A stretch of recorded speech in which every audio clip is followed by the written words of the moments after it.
बुधवार अपराह्न समय बौद्ध जिला बीजेपी कार्यालय विभिन्न सामग्री उपरे जीएसटी संस्कार नहीं कंधमाल सांसद सुकांत कुमार पाणिग्राही पक्षर एक सांबादिक सम्मेलन अनुष्ठित हो जाइछे। जीएसटी ह्रास करने फल देशर साधारण जनता समेत एमएसएमई उद्योगगुड़िक लाभवान हेबे बोली सांसद श्री पाणिग्राही प्रकाश करथिले।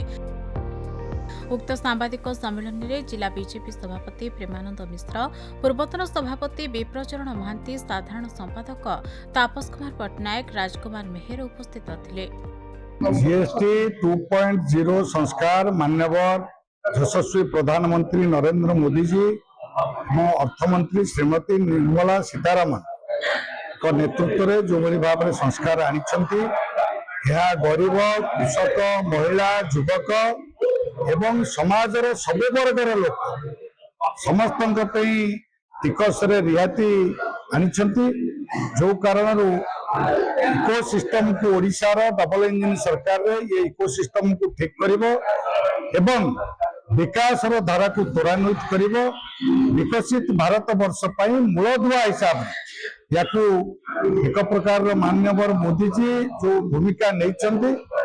विकसित भारत वर्ष समृद्ध ओडिशा पाई ये गोटे ब्लू प्रिंट बोली कहले अत्युक्ति हम ना एवं स्वदेशी घरे घरे स्वदेशी प्रति घरे स्वदेशी ये कार्यक्रम को नवा को से साइड बाय साइड आह्वान देइछंती जो कारण आत्मनिर्भर भारत हवा पाई विकसित भारत हवा पाई एक भारत श्रेष्ठ भारत पाई वोकल फॉर लोकल पाई मेक इन इंडिया पाई जो डाकरा से आज पर्यंत देइछंती से सबूर किभली भाव रे ए जीएसटी संस्कार सबुथिरे भूमिका निभेब एवं आमर अर्थनीति आग को बढ़ेब। आमे समग्र पृथ्वी रे आगामी दिन में